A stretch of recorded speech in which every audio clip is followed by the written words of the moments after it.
Hi అండి, అందరికీ నమస్కారం. ఫ్రెండ్స్, ఈరోజు good trade versus bad trade సిరీస్లో ముందుగా గుడ్ ట్రేడ్స్ గురించి తెలుసుకుందాం. Good trade number 1, range resistance వద్ద రెసిస్టెన్స్ బాడీ లోపల గ్రావిస్టన్ డోజీ ఫార్మేషన్ వచ్చింది.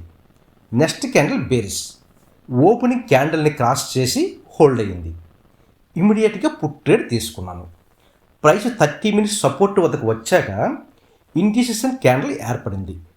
క్యాండిల్ లోపలే ప్రైస్ హోల్డ్ అవ్వడం చూసి వెంటనే ఎగ్జిట్ చేశాను. Clear resistance signal plus confirmation candle, కాబట్టి ఇది good trade. Good trade number 2, 30 minutes support plus 2 trend line support plus support వద్ద ఇండిసిషన్ ప్లస్ విగ్లోని ఇన్వర్టర్ హ్యామర్ వచ్చింది. నెక్స్ట్ క్యాండిల్ బుల్లిష్గా బాడీ క్రాస్ చేసి హోల్డ్ అయ్యింది. రీసెంట్ లో క్రాస్ చేసిన price రీటెస్ట్కి వెళ్ళాలి. సపోర్ట్ నుంచే పుల్ బ్యాక్ ఇచ్చింది. దిగువ trend line support plus side trend line support plus indecision candle plus inverted hammer plus up side body hold, multiple signals align అయ్యాయి, కాబట్టి ఇది 100% గుడ్ ట్రేడ్. ఎగ్జిట్ రెసిస్టెన్స్ వద్ద. Good trade number 3, HDF support plus trend line plus engulfing, 3 confluence signals align అయ్యాయి, అందుకే up side trade తీసుకున్నాను.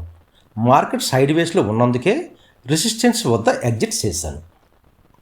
Good trade number 4, trend line resistance plus side trend line resistance plus range high మీద body hold, bearish mid range candle సిగ్నల్తో ఇది good trade అయింది.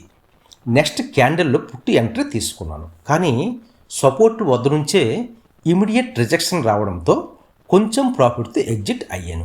ఒక్కోసారి good trade కూడా bad trade అవుతుంది.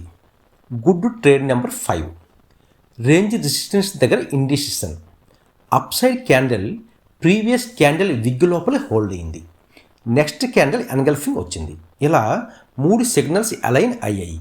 High probability trade. Range low వద్ద hammer formation రావడంతో exit చేశాను. సిగ్నల్ స్ట్రాంగ్ ఉన్న market reaction important. Exit discipline real performance. ఇప్పుడు బ్యాడ్ ట్రేడ్స్ గురించి చూద్దాం. బ్యాడ్ ట్రేడ్ నెంబర్ 1, సపోర్ట్ నుంచి రెసిస్టెన్స్ రీటెస్ట్కి వచ్చిన ప్రైస్ ఎగ్జాక్ట్గా రెసిస్టెన్స్ బాడీ లోపల హోల్డ్ అయింది, అందుకే ఇమీడియట్ పుట్ ఎంట్రీ తీసుకున్నాను. కానీ నెక్స్ట్ క్యాండిల్ ఎన్గల్ఫింగ్ ఇచ్చి ట్రేడ్ బలంగా మారింది. సింగిల్ సిగ్నల్ మీద ఎంట్రీ తీసుకున్నాను. కన్ఫర్మేషన్ లేకపోవడం వల్ల ఇది బ్యాడ్ ట్రేడ్ అయింది. ఎగ్జాక్ట్ 30 మినిట్స్ సపోర్ట్ వద్ద exit. Bad trade number 2, resistance వద్ద shooting star plus trend line resistance 2 strong signals align అయ్యాయి. డౌన్ సైడ్ మూవ్ ఎక్స్పెక్టేషన్తో షార్ట్ ట్రేడ్ తీసుకున్నాను. క్లియర్ రెసిస్టెన్స్ రిజెక్షన్ ఉండడంతో సపోర్ట్ వద్ద ఎగ్జిట్ చేశాను. బ్యాడ్ ట్రేడ్ నెంబర్ 3, రేంజ్ డౌన్లో hammer signal వచ్చింది. సింగిల్ సిగ్నల్ మీద ట్రేడ్ తీసుకుని రేంజ్ రెసిస్టెన్స్ వద్ద ఎగ్జిట్ చేశాను. Bad trade number 4, range break అయ్యి ప్రైస్ స్టే అయిన వెంటనే ఇమీడియట్ అప్సైడ్ ట్రేడ్ తీసుకున్నాను. ఎగ్జాక్ట్ రెసిస్టెన్స్ దగ్గర ఎగ్జిట్ చేశాను. ఫ్రెండ్స్, ఈ అన్ని ట్రేడ్స్ మీరు గమనిస్తే స్మాల్ ప్రాఫిట్స్ మాత్రమే వచ్చాయి. కారణం ఏంటంటే మార్కెట్ స్లో అండ్ సైడ్ వేస్లో ఉంది. ఇలాంటి మార్కెట్లో క్యాపిటల్ ప్రొటెక్ట్ చేస్తూ స్మాల్ ప్రాఫిట్స్ తీసుకోవడమే బెస్ట్ పెర్ఫార్మెన్స్. థ్యాంక్ యూ అండి. రేపు మరో సిరీస్తో మరో వీడియోలో మళ్ళీ కలుసుకుందాం. అంతవరకు సెలవు. నమస్కారం. జై హింద్.